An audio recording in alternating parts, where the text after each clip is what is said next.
Delicioso es venir a la iglesia, hermanos, y ¿no sienten delicioso venir a la iglesia? Sienten delicioso aquellos que vienen y han encontrado la motivación correcta. Porque cuando nuestra motivación no es la correcta, no vamos a sentir tan delicioso, ¿verdad? El culto, la exhortación de la palabra, la comunión, las alabanzas, pero cuando usted ha encontrado esa motivación, el estar en los atrios del Señor se vuelve delicioso. No quisiéramos irnos. Hermanos, hay algunas cositas que tenemos que recordar. Hoy en la mañana se inició este módulo en la clase de matrimonios que se llama La administración que bendice mi hogar. Mire, un buen tiempo con varios hermanos nuevos aquí en el salón de matrimonios, así es que esperamos que el Señor siga usando, ¿verdad? Al hermano Wilfredo Enríquez, por ahí lo vi, hermano Wilfredo, siempre bien trajeadito, bien elegante, ¿verdad? Que Dios le esté usando, mi hermano, en este módulo que es para parejas, matrimonios, hogares. Mire qué tema más precioso. ¿Cómo era, Manuel Amílcar? La administración, ¿verdad? La administración que bendice mi hogar. Bueno, y en ese sentido también quiero que me vayan poniendo aquí los anuncios que vamos a ir a, a, haciendo hincapié. Primero tenemos todos los que son padres encargados de los niños del ministerio red del programa OANSA. Esto es para ustedes, porque el sábado 28 de septiembre tenemos una promoción de este programa. Como usted sabe, OANSA es un programa que trabaja con clubes desde los 4 años hasta los 15 años. Y los chicos van, a medida que van creciendo en edad, ellos van pasando a los clubes superiores. Así es que tenemos el 28 de septiembre, tenemos esta promoción, donde tendremos nuestra primera promoción del club de los ositos. Los más chiquititos, los de 4 a 6 años, ya están pasando, ya cumplieron 7, ¿verdad? Y entonces van a pasar a los chispas. Están bien contentos, están bien animados, así que padres, madres, abuelitos, encargados, queremos tener este tiempo el sábado 28. Aquí en la nave nos vamos a reunir ese sábado para tener un tiempo de alabanza y usted pueda también ver toda la algarabía, la alegría, ¿verdad? Y la energía que cada sábado se vive acá en este programa de Obanza. Así también tenemos el siguiente anuncio, y este es un anuncio que es también para toda la congregación.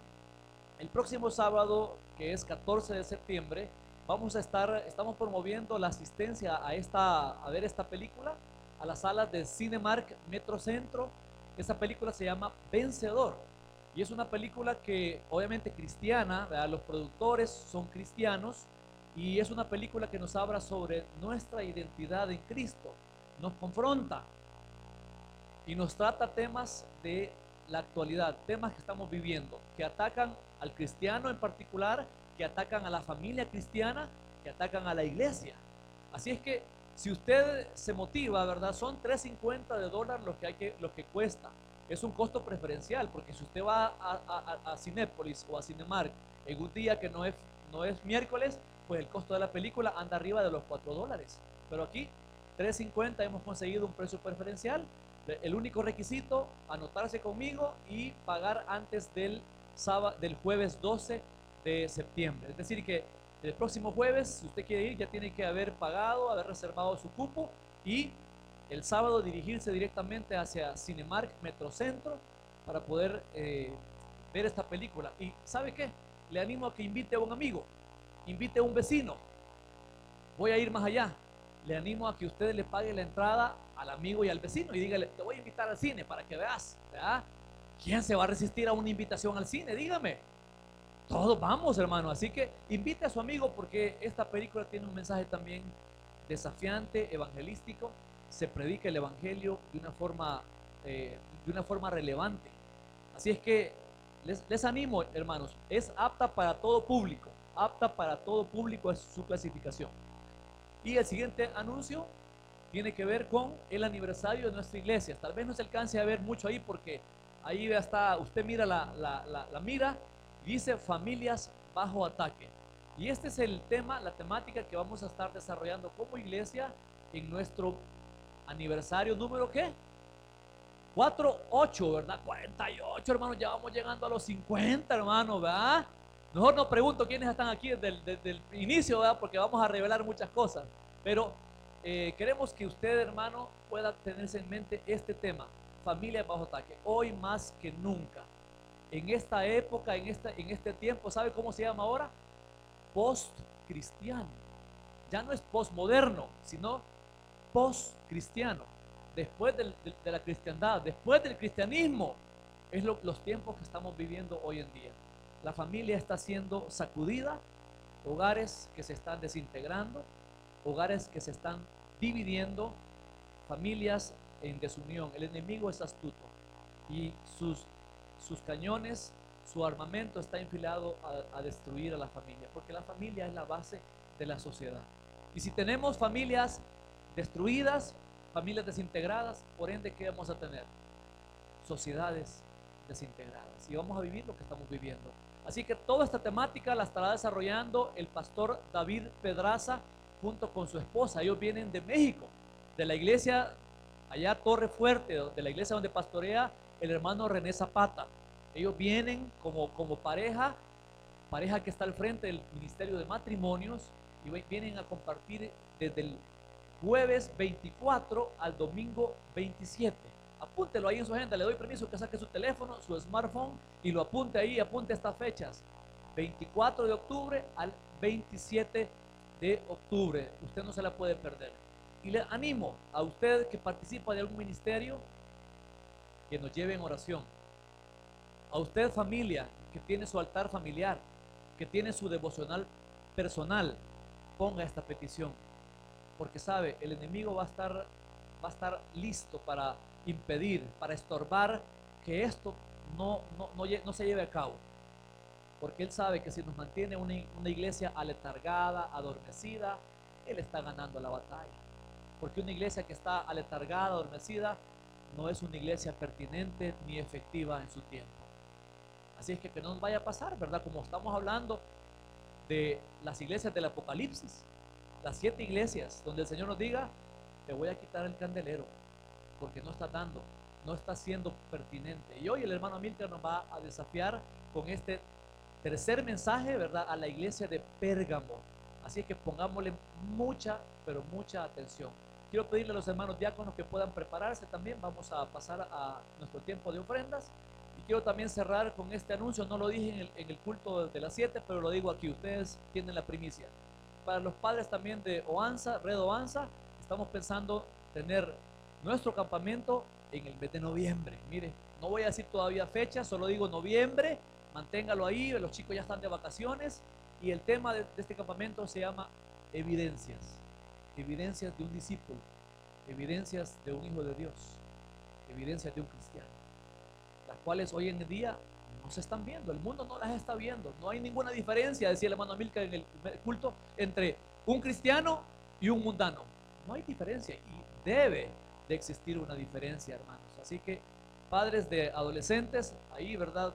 Campamento, evidencias, el mes de noviembre. Vamos a orar por la ofrenda, ¿verdad? Prepare usted su ofrenda, su diezmo, su promesa de fe, tome su sobrecito. Si usted también tiene la disposición de dar ofrenda para remodelación, reconstrucción, seguimos también en el proceso, no lo hemos terminado, aún falta la fascia también de nuestra nave, la fascia externa, y todavía necesitamos seguir, hermanos. Así es que vamos a orar. Padre, en esta mañana traemos delante de ti, Señor, nuestras ofrendas, nuestros diezmos, promesas de fe y ofrendas para remodelación. Sabemos que cuando traemos la ofrenda, Señor, estamos negándonos a nosotros mismos. Señor, permítenos vivir una vida con una adecuada mayordomía en nuestros recursos, Señor, en nuestro tiempo. Queremos, Señor, saber y reconocer que tú eres el dueño de todo lo que somos y de todo lo que tenemos. Nada nos pertenece. Por lo tanto, queremos también administrarlo de buena forma. Ahí, Señor, está, Señor, nuestro diezmo, nuestro trato personal, Señor, para contigo. Toca a cada uno de mis hermanos, Señor, a que puedan ser desafiados y que puedan, Señor, apartar, Señor, de lo mucho que tú les das.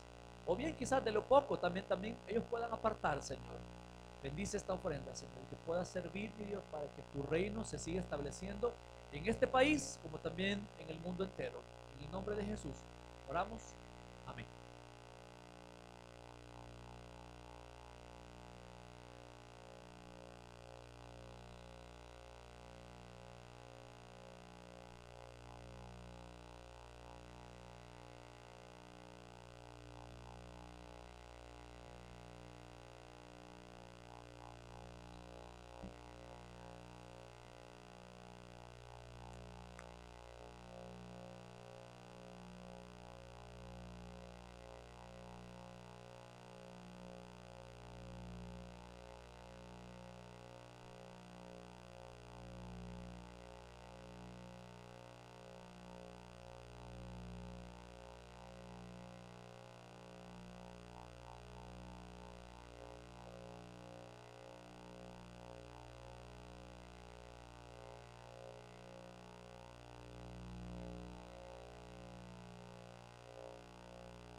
bien, hermanos, vamos entonces al libro de Apocalipsis, capítulo 2.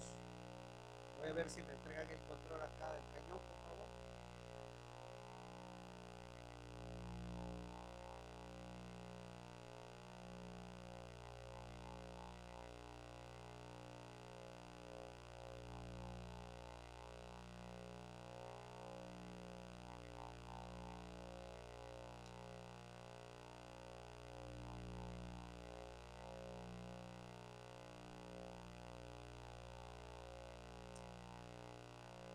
Apocalipsis capítulo 2, hermanos, vamos entonces.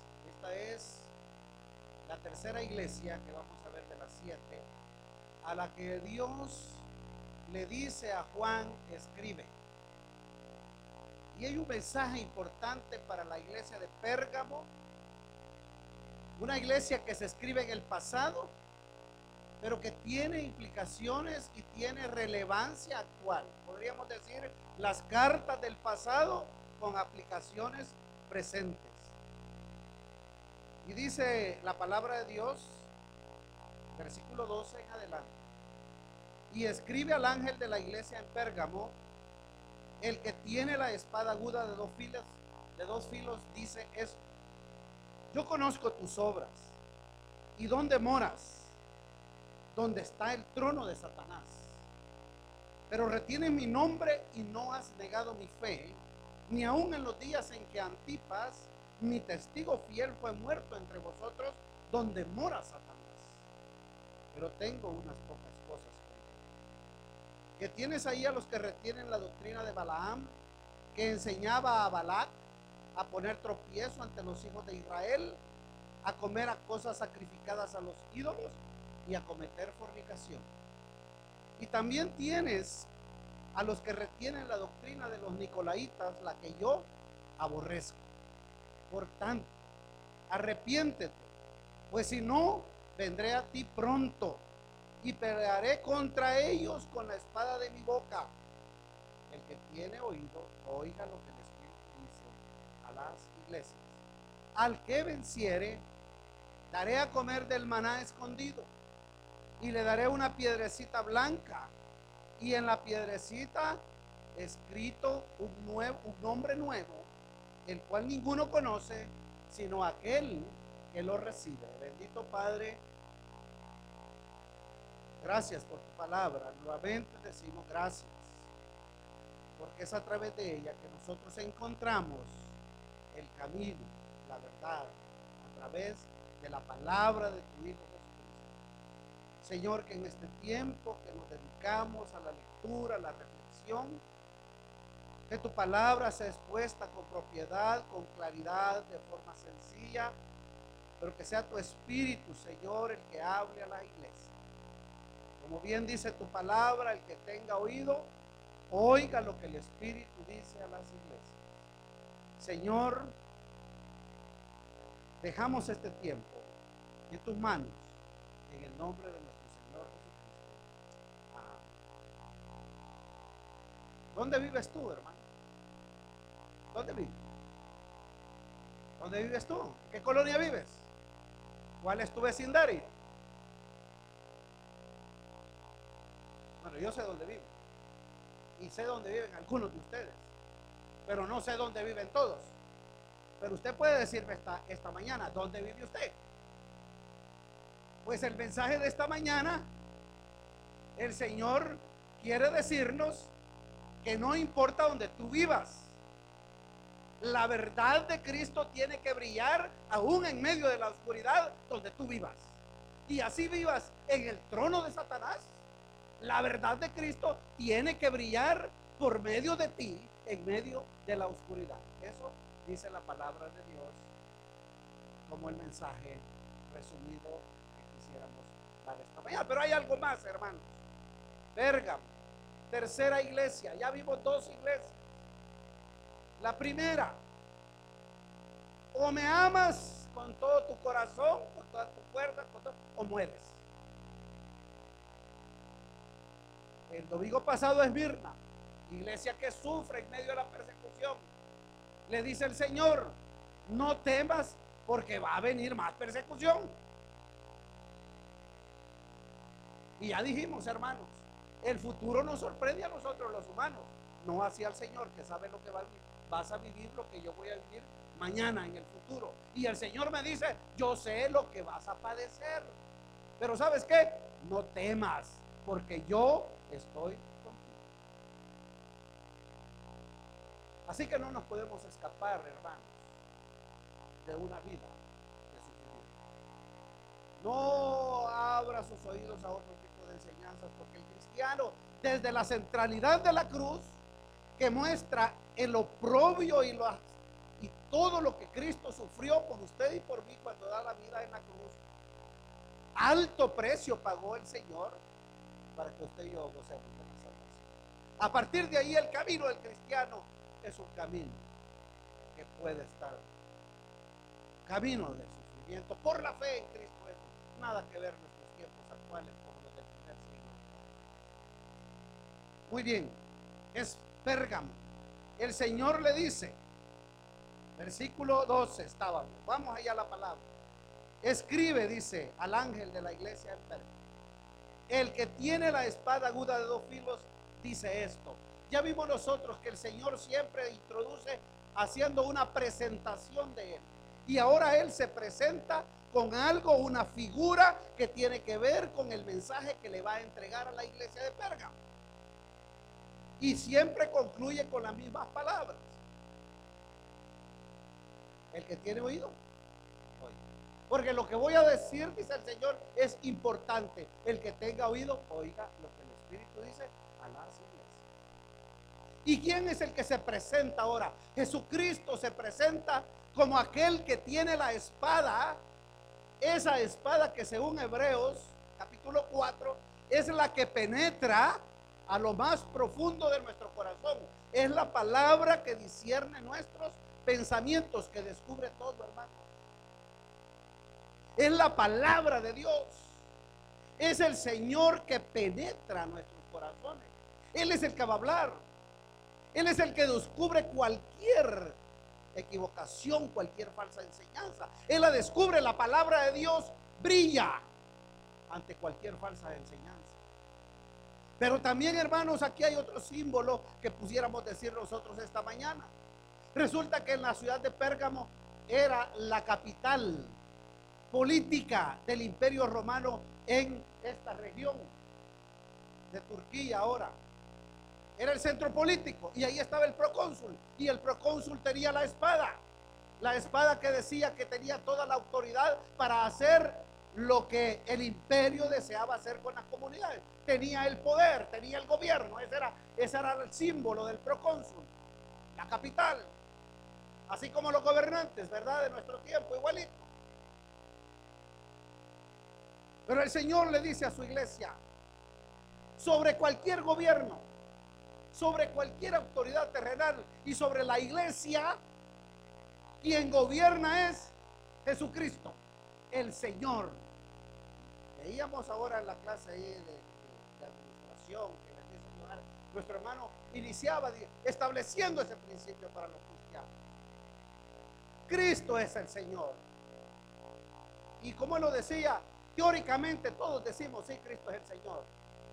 Pero en la práctica, hermanos, no estamos siendo exigidos como nuestros hermanos del primer siglo fueron exigidos cuando confesaban que Jesucristo era el Señor. Vamos a ver los ejemplos. Pues quien escribe dice: yo conozco, mi palabra penetra, mi palabra descubre, mi palabra discierne, y además tengo la autoridad sobre todo gobierno y sobre todo lo que ocurre en la tierra, y sobre toda autoridad. Mi autoridad está sobre ella, porque yo soy el Señor.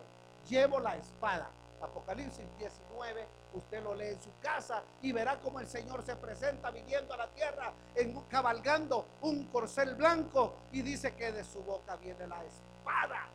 ¿Por qué? Para evitar juicio a las naciones. Este es el que habla.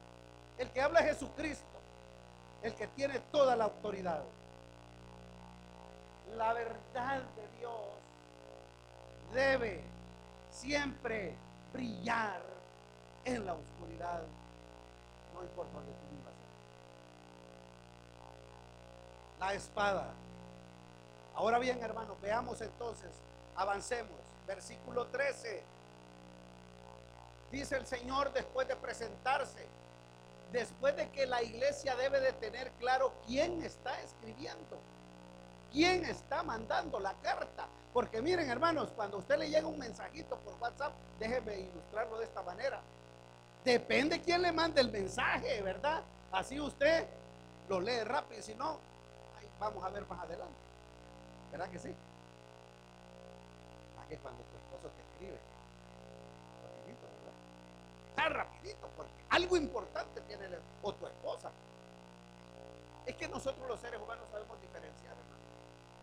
Pero con la palabra de Dios parece ser que algunas veces no queremos entender o diferenciar quién que está escribiendo es Dios y que tiene una palabra importante para nuestras vidas.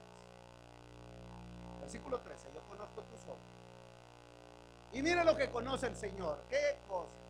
Yo sé donde tú habitas. Yo sé donde tú vives.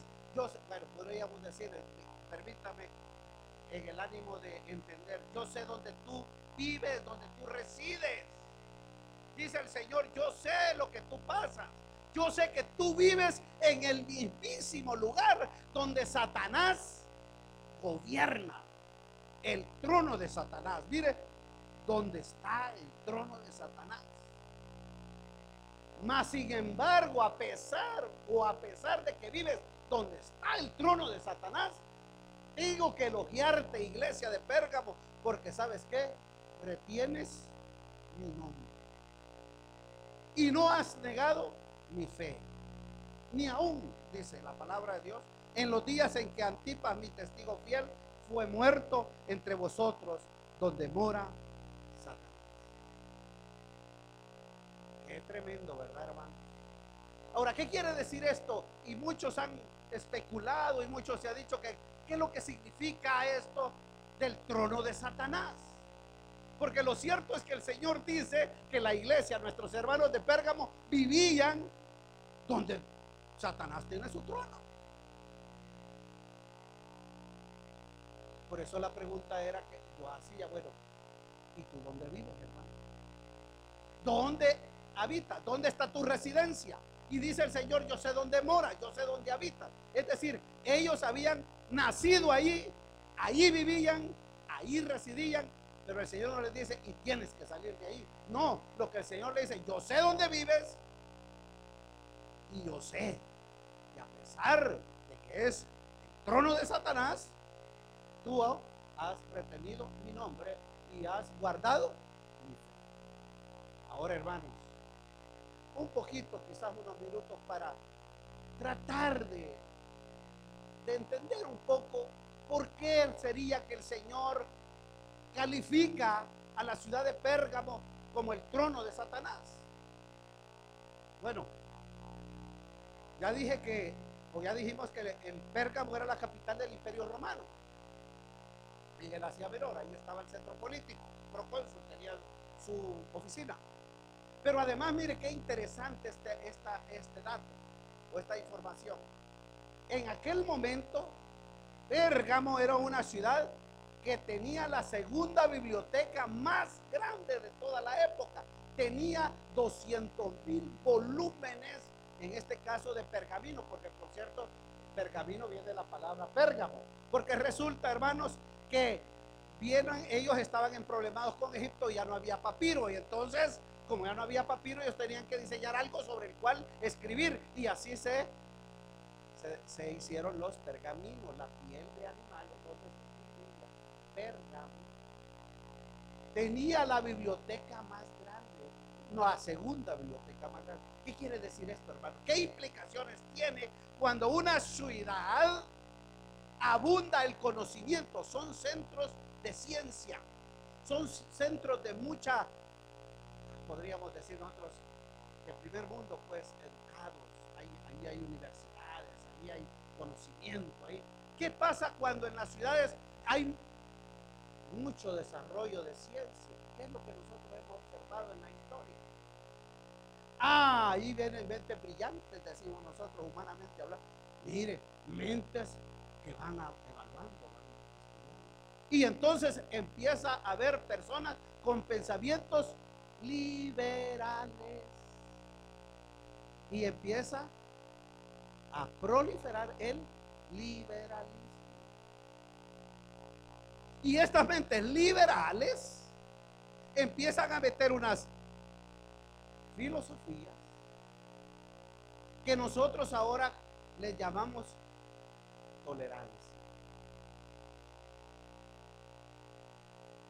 Y estas ciudades centros del saber que desarrollan todos estos pensamientos, entonces empiezan a crear estos pensamientos liberales.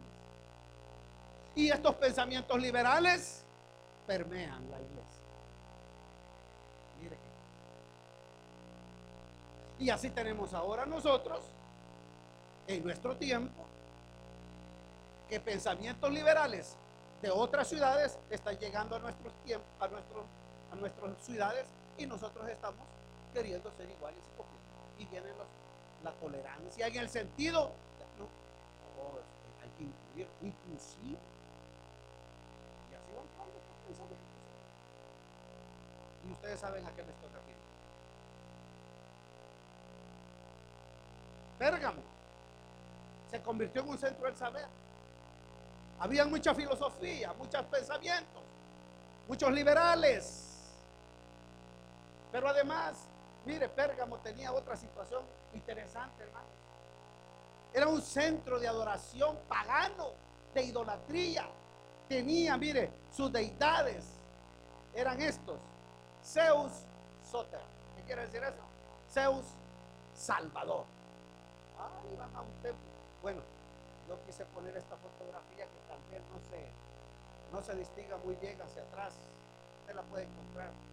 Esto es como los arqueólogos imaginan que era la ciudad. Y vea usted que era una colina elevada, cónica. Y ahí estaban, miren bueno, en el Museo de Berlín hay una representación de lo que es el altar de Zeus. 13 metros de altura, 34 metros de largo, no recuerdo cuánto de fondo, pero es impresionante cuando usted llega a eso. Zeus, adorado, Dios pagano, el Salvador, según ellos, el Dios, el Hijo de Dios. Pero no solamente eso, hermanos, también tenían como patrono, o la patrona, pues vaya, de la ciudad, se llamaba Atenea.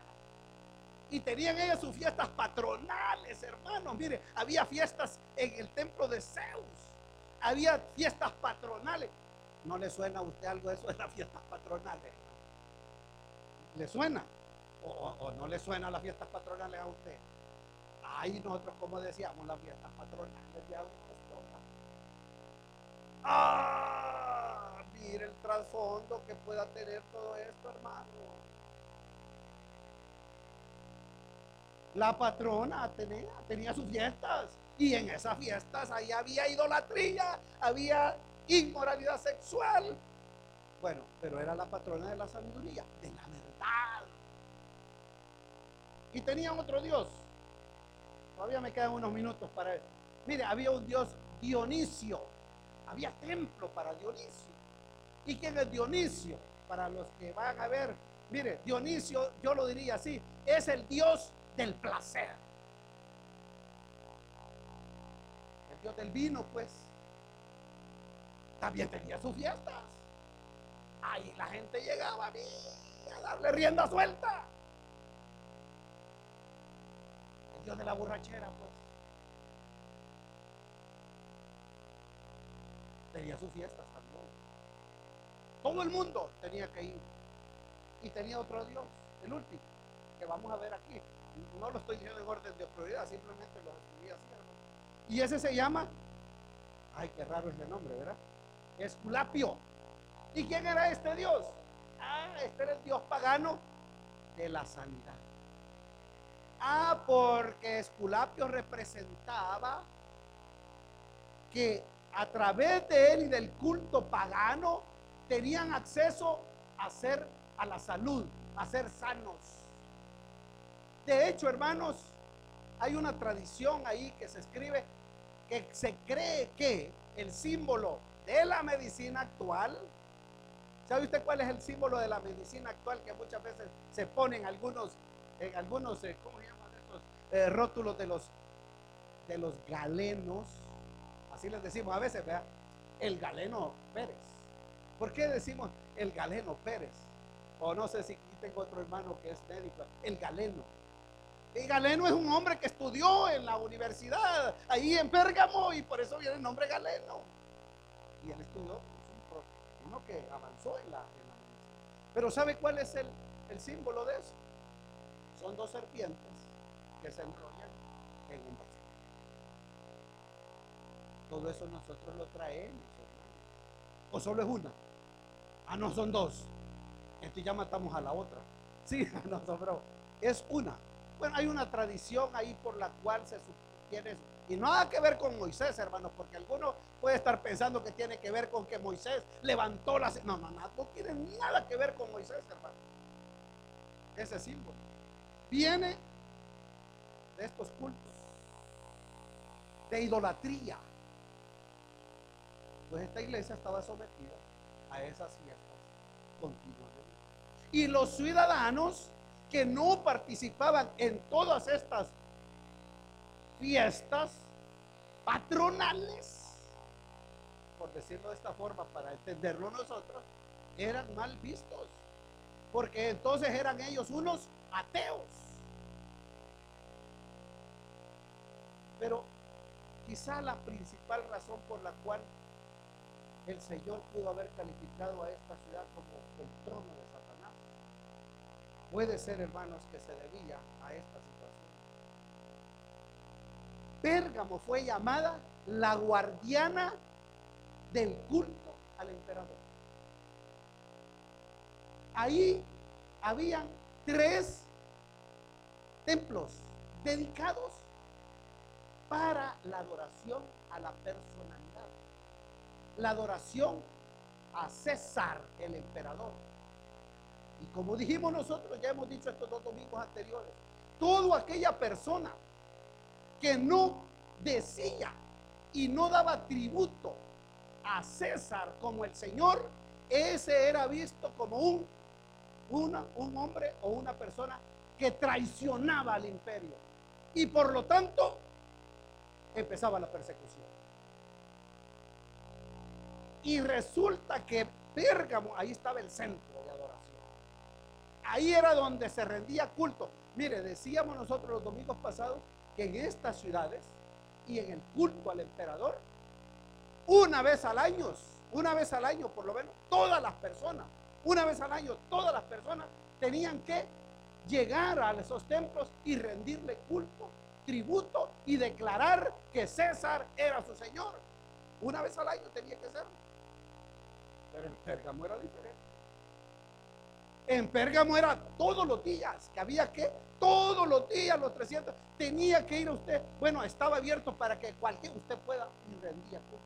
Y el que no lo hacía, el que decía, no, espérese, yo no digo, César no es mi señor. Mi señor es, ya vimos qué sucedía. Así era vivir la fe, hermanos, en ese tiempo. Ese era el significado de ser cristiano, hermano. Dispuestos a retener el nombre del Señor, dispuestos a confesar que Jesús es su Señor.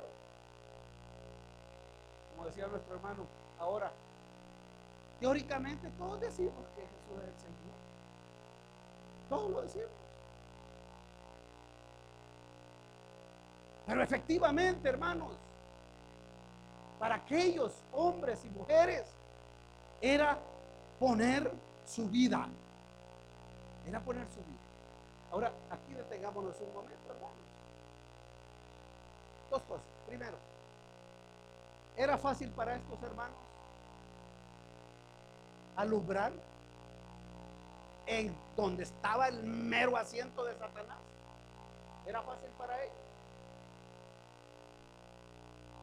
Ellos estaban dispuestos aún a la muerte. Y ahora mi pregunta es esta.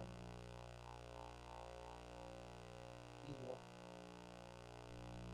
¿Cuál es? Hasta que estoy dispuesto por Cristo. Si hoy gozamos de una, y miren, nosotros no entendemos eso que está escrito, hermano. No lo entendemos, lo he estado repitiendo. Emocional, yo lo entiendo aquí, hermanos, aquí lo entiendo, creo yo. Pero emocionalmente hablando, las implicaciones, yo no lo puedo dimensionar, hermanos, qué significa esto. No lo sé, no lo puedo. Mis tiempos son diferentes. Y resulta que hoy que tenemos la libertad de venir a Cristo, y mire cómo nos reunimos, hoy resulta que no queremos vivir la vida cristiana como Dios lo pide. Porque no valoramos la libertad, la gracia de Dios, no la valoramos. Y mi pregunta es, hermanos, ¿qué estoy dispuesto yo a sacrificar por mi Señor? ¿Hasta dónde estoy dispuesto? ¿Hasta dónde estoy dispuesto a sacrificar? ¿Soy capaz aún de entregar mi vida por la fe en Cristo? ¿Soy capaz de entregar todas mis posesiones por Cristo? ¿Estoy dispuesto a vivir para Cristo? No importan las consecuencias. Esta es una pregunta personal, hermano. Yo la tengo que responder. A mí me encantaría responderle en pareja con mi esposa, ¿no? Hijita, ¿hasta dónde estamos dispuestos? Pero quién quita y ella salga vencedora y yo flaquee. Porque esta es una cuestión personal, hermanos. ¿Hasta dónde estoy dispuesto yo de verdad a sacrificar mis comodidades, lo que vivo, lo que tengo, lo que hago por Cristo? Y este es un elogio, hermanos, para Pérgamo, porque en medio de una ciudad conocida como el trono de... bueno, este era el otro punto, ya se me iba. Ay, hermano, me cae que usted no sabe dónde yo vivo. Y donde yo vivo, lo tengo que, ¿verdad? Hacerme. Porque usted no sabe dónde yo trabajo. Mire, si llegan a saber que soy cristiano, en el mismísimo trono de Satanás puedes vivir tú. Pero como la iglesia de Pérgamo, tenemos que retener el nombre de Cristo Jesús. No nos está permitido transigir por la fe de nuestro Señor Jesucristo. Así que no importa dónde vivamos. A propósito, hermanos, nuestra iglesia está abierta. Aquí transita mucha gente en la semana, muchos, el domingo. Viene de todo tipo de gente, hermano. Aquí ingresamos de todo tipo de gente. Y Dios conoce, Dios sabe. Dice el Señor, yo te conozco. Y ya he dicho esto en los otros domingos. El Señor conoce quién entra a esta iglesia. Perdón, a estas instalaciones. El Señor conoce quién entra aquí. El Señor sabe quién es verdadero creyente, quién es cristiano, Él lo sabe. Él sabe el que no es creyente. Él sabe el que viene de visita. Él sabe el que viene. Él sabe quién viene a robar. Por favor, tenga cuidado con sus carteras. A propósito, tenga cuidado.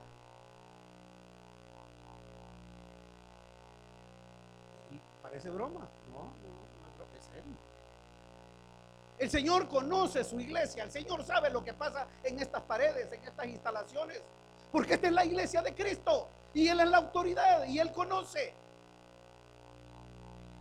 Y Él conoce tus intenciones y las mías, hermanos. No importa de dónde vengas ni de dónde vivas. Bueno, sigamos adelante, hermanos. Retiene mi nombre.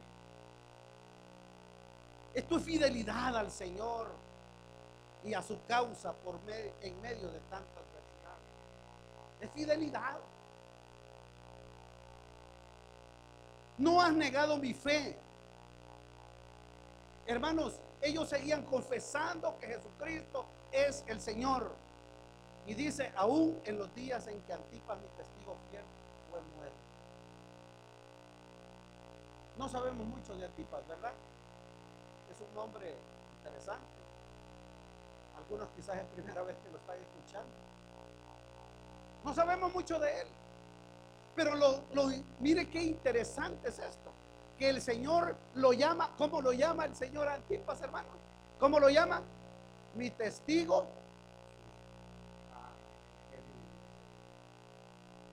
qué lindo sería que diga, no lo voy a decir a usted, a mí, qué lindo sería mi testigo. Ponga su nombre, ponga su nombre.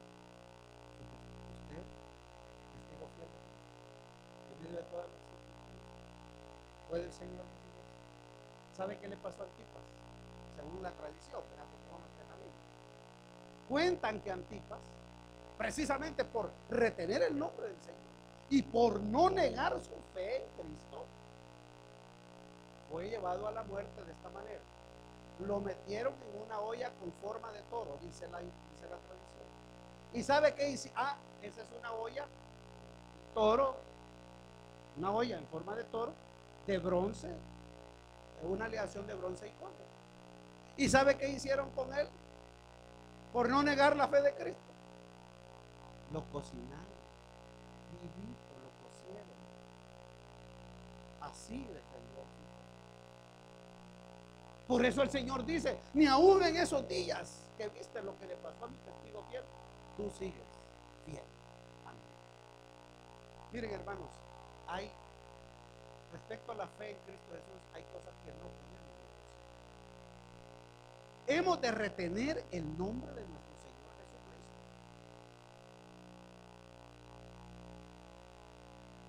Ahora bien, una iglesia fiel, aún donde reinaba la idolatría y la inmoralidad sexual, ahí estaba, ese era el pan de cada día. Y como ya dijimos, lo que ocurre afuera de la iglesia tiene influencia adentro de la iglesia.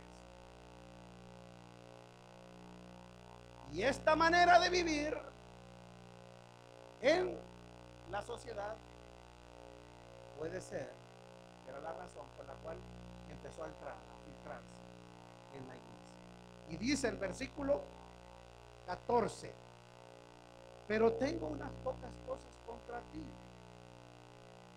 ¿Qué era lo que el Señor tenía contra esta iglesia, hermanos? Por favor, sus Biblias ahí a la mano. ¿Qué tenía que ver? ¿Cuál era el reproche que el Señor le hacía a esta iglesia? Es una iglesia que aún en medio de la muerte, en medio de todas las circunstancias adversas para un cristiano, para mantenerse firme aún así, dice el Señor, yo tengo algo contra ti, que tienes ahí a los que retienen la doctrina de Balaam, que enseñaba a Balac a poner tropiezo a los hijos de Israel, que tienes ahí a los de la doctrina de Balaam que invitan a comer de cosas sacrificadas a ídolos y a cometer fornicación. Y además tienes ahí a los que retienen la doctrina de los nicolaitas, la que yo, dice el Señor, aborrezco. El Señor reprocha a la iglesia de Pérgamo por ser permisiva, una iglesia permisiva, y tolerar en su interior dos sistemas de falsa doctrina comprometiendo la verdad de Cristo. Bueno, escribí aquí dos doctrinas, pero quizás es la misma, es la misma, porque dice el versículo 15, y también tienes a los que retienen la doctrina de los... Bueno, dos sistemas de doctrinas atentatorias a la verdad de Cristo, y la iglesia les había permitido tolerancia, permisividad, hermanos. ¿Quién era Balaam? Bueno, por favor, ahí en su casita, ¿verdad? Si no salimos a las 12:30, si ustedes quieren que salgamos a las 12:30, pues vamos, ¿verdad? Amén, dicen algunos. Mire, ya que dijo amén, hermana, yo no sé quién lo dijo, porque la hermana aquí lo dijo. Bueno, mire, cuando yo decía que estamos dispuestos a sacrificar, yo entiendo cuáles son nuestros, bueno, creo que alguna vez entiendo cuál es nuestro sacrificio. No lo suyo, O perdón, quizás los suyos. Ya me voy a adelantar. Tuvimos el privilegio con mi esposa de estar yendo a Panchimón. Esa para mí, mire, una lección de vida que no. Pasamos más de un año, ¿verdad? Yendo a Panchimalco a la iglesia. El culto, hermanos, a las 3 de la tarde.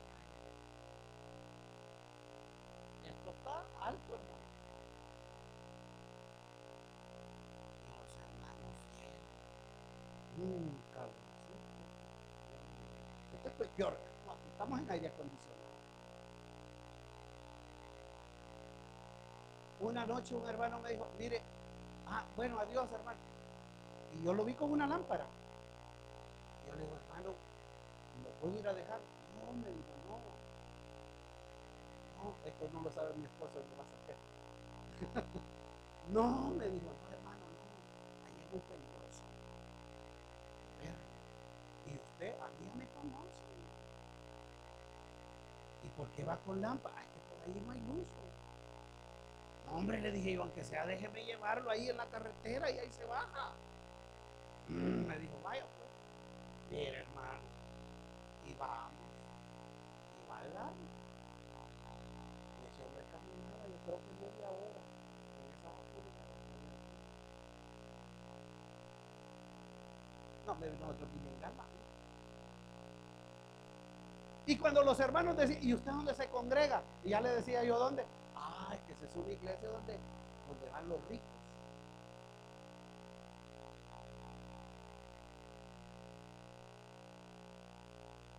¿A qué estás dispuesto? ¿A qué estás dispuesto?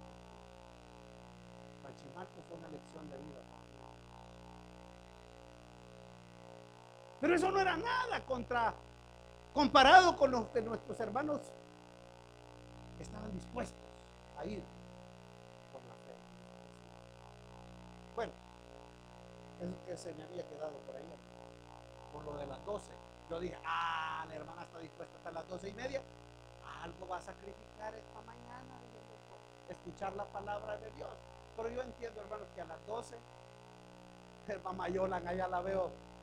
Qué bueno verla, mamá Yolan, allá se está sonriendo ella. Y dice, yo entiendo, hermanos, que después de las 12, como dice el cuento, se pierde, ¿verdad? Se pierde la belleza. Entonces vamos a intentar llegar hasta las 12.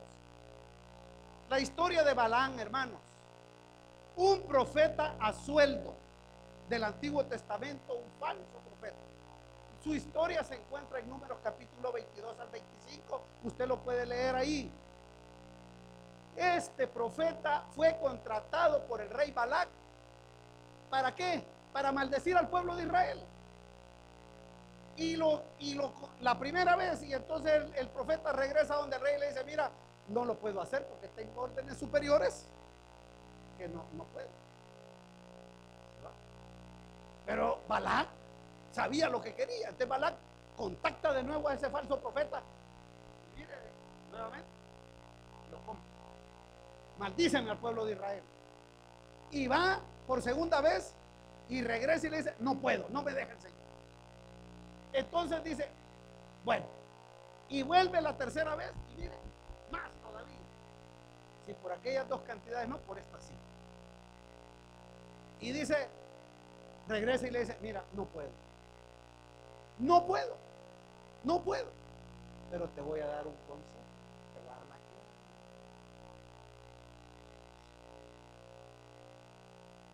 Escoge mujeres de tu pueblo que se ofrezcan a nosotros.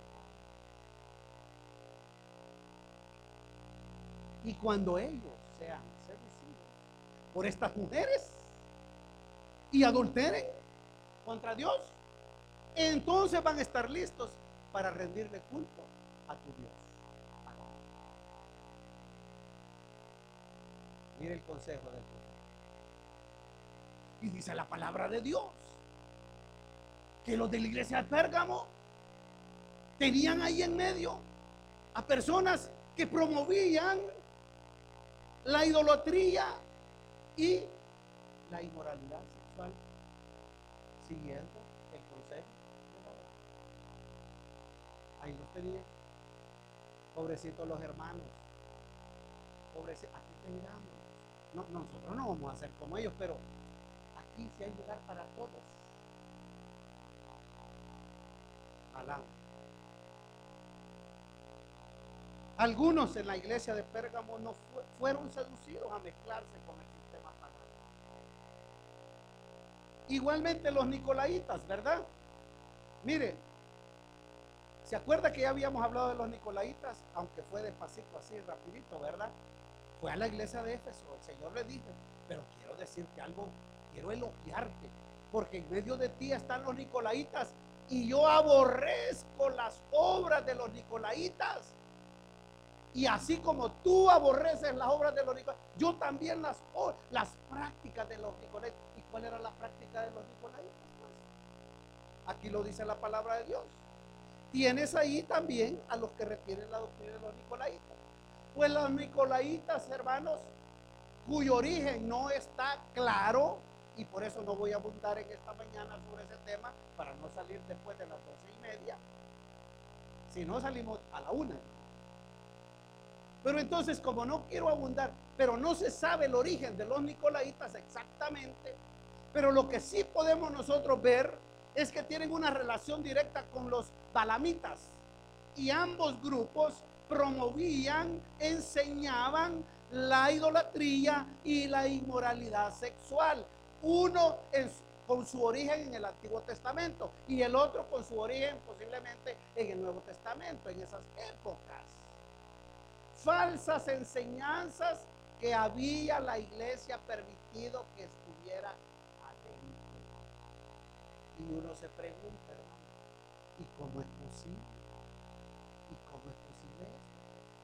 ¿Y cómo es posible que una iglesia que es capaz de retener el nombre de Dios, una iglesia que puede y retiene la fe en Cristo Jesús, cómo es posible que llegue a este punto? Y entonces, hermanos, debemos de pensar que el mundo a las iglesias o las falsas enseñanzas no entran de un solo golpe, ¿verdad? Entran de poquito a poquito. Ahora una cosita, mañana otra. Y nosotros, hermanos, la iglesia, viendo que es una falsa enseñanza, que está motivando a la iglesia a la idolatría, que está motivando a la iglesia a la inmoralidad sexual, y nos quedamos. Pobrecitos los hermanos, aquí que estén. Aquí hay lugar para todos.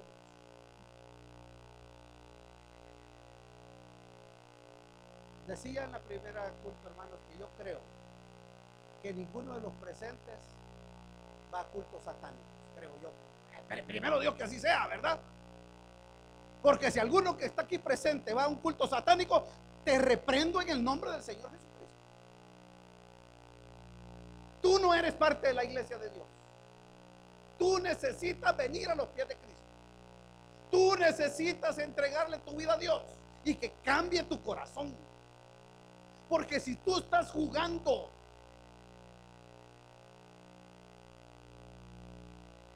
horrenda cosa es caer, hermanos.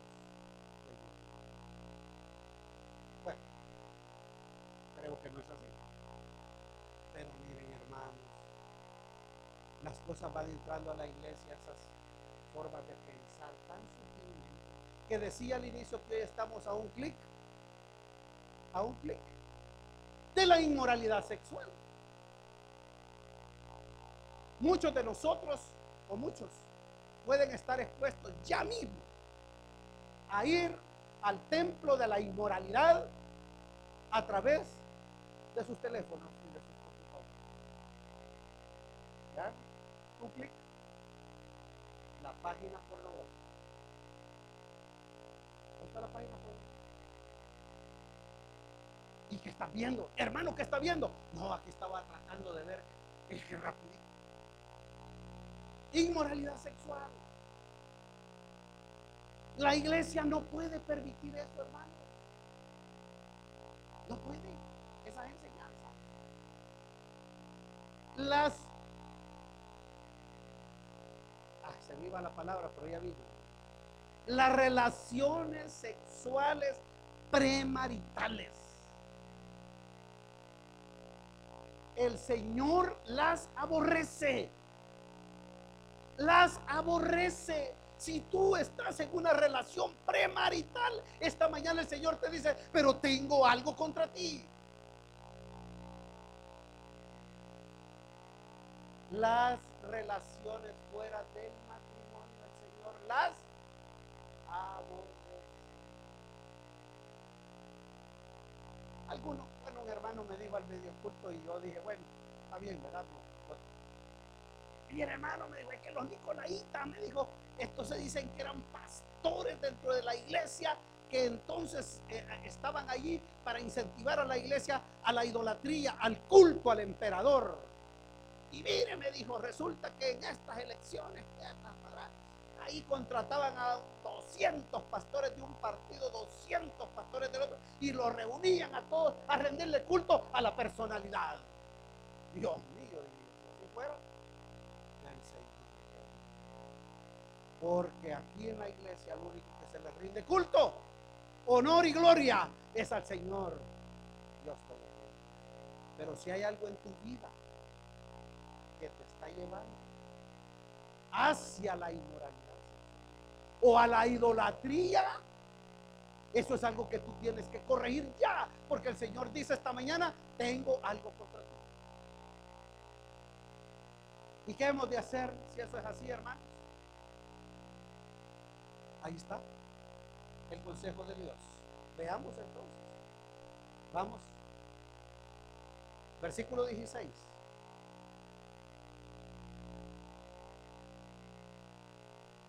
Por tanto, ¿qué ha de hacer, iglesia? Arrepiéntete. Pues si no ¿qué? Pues si no te arrepientes. Arrepiéntete. Pues si no, vendré a ti pronto y pelearé contra ellos con la espada de mi boca. La verdad de Cristo. Aquí, hermanos, arrepiéntete. A la iglesia. Tolerar enseñanzas falsas o actitudes pecaminosas en la iglesia no es una virtud, es un pecado.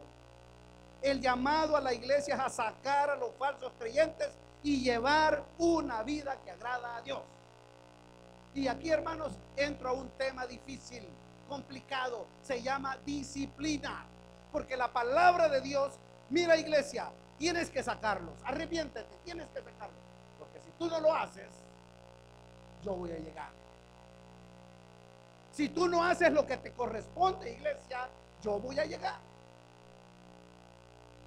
Así que, hermanos, el llamado es esta mañana: no se toleran las falsas enseñanzas en medio de la iglesia de Cristo, y no se toleran vidas pecaminosas. Eso dice el Señor. Y esto se llama disciplina. Juicio para el que promueve falsa enseñanza y disciplina para la iglesia que lo tolera. Hebreos capítulo 12, por favor, usted lo lee en su casa. Disciplina para la iglesia que tolera falsas enseñanzas. Hermanos, no podemos. Yo entiendo aquí, miren, nosotros, si una mea culpa tenemos en esta iglesia y en muchas otras, es que nos hemos hecho muchas veces del ojo pacho ante el pecado.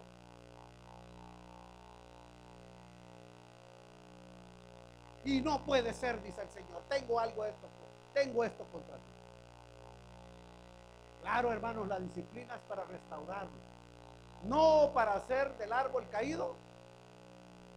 No nos llama a eso el Señor, nos llama a la restauración en amor. Tengo esto contra ti. Arrepiéntete, porque si tú no lo haces, entonces yo voy a venir. Y el Señor viene.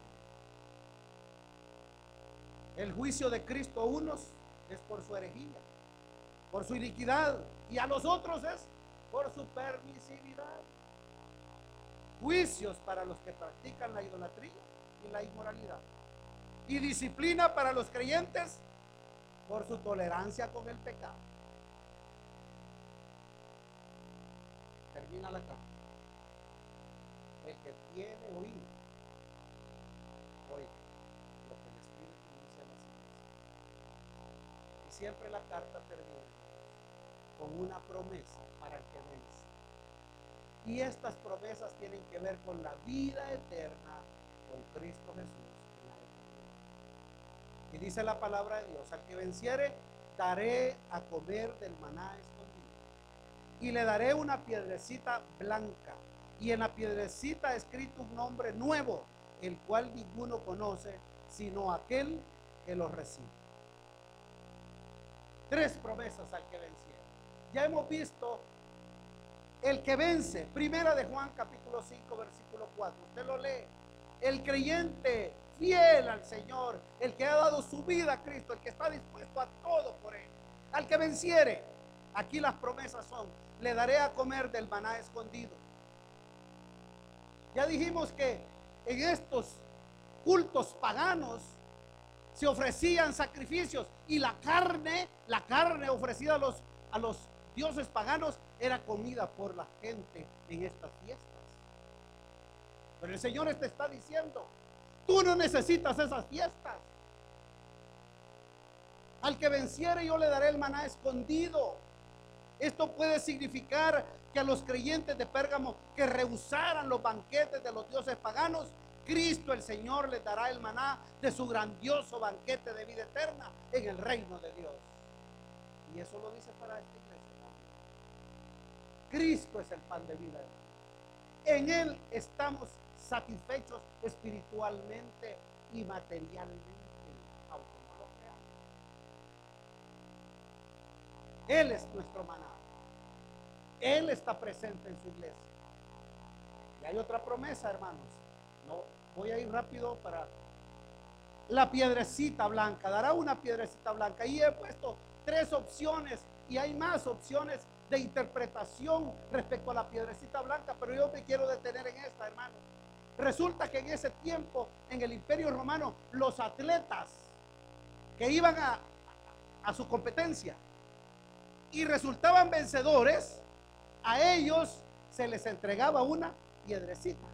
¿Sabe para qué? Esa piedrecita era como su pase de entrada al banquete de los ganadores, al banquete de los que iban a ser premiados.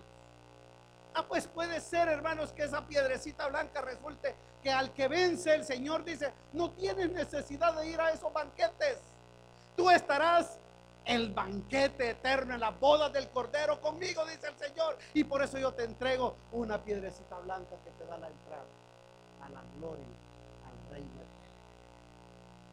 La iglesia no necesita otro tipo de banquetes. Y por último,